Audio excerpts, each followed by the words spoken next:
sun rises reminds MJ Blair of her daughter.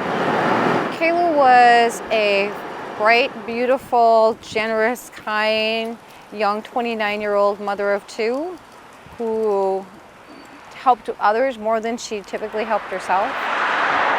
Kayla Gaebel was a former student at the University of Minnesota and returned to campus on the last day of her life. We found out later that she took a drive from her Shakopee house at 4 o'clock in the morning, arrived at a tall structure location, and after taking a 7-minute walk, stopped and chose death by suicide. MJ founded Kayla's Hope, whose mission is to prevent anything like that from happening again on the Washington Avenue Bridge. It's known as a suicidal hotspot.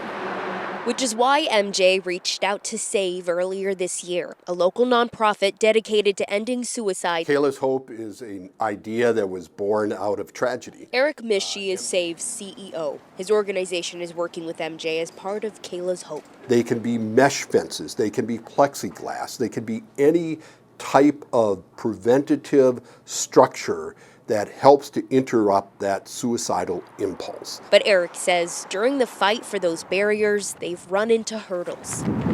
We've run into roadblocks where the University of Minnesota and Hennepin County point to one another, saying they have the responsibility, it's their jurisdiction. We absolutely want to ensure that the bridge is safe for all of the pedestrians and bicyclists who are using it. Alice Roberts-Davis is the VP for University Services at the U and says they are not the ones who would be responsible for adding those barriers. It would have to be the county. It's got a very complicated ownership structure that we've been working through.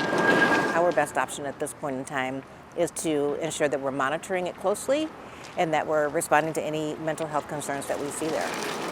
The university said they do keep track of the number of people who end their life on that bridge, but the information wasn't immediately available. The county says it would need to be a multi-jurisdictional effort and that it supports this important initiative and has been exploring a variety of options with partners like closing the outside pedestrian crossing, adding temporary railing, and increasing education and signage. The benefit of these barriers helps to interrupt the suicidal impulse that somebody may have. That saves lives. It's been proven. MJ knows there's a long road ahead. You just don't want that pain to fall on anybody else. But if those barriers can save someone else's child, overcoming those obstacles will have been worth it. Sammy Solina, KARE 11 News.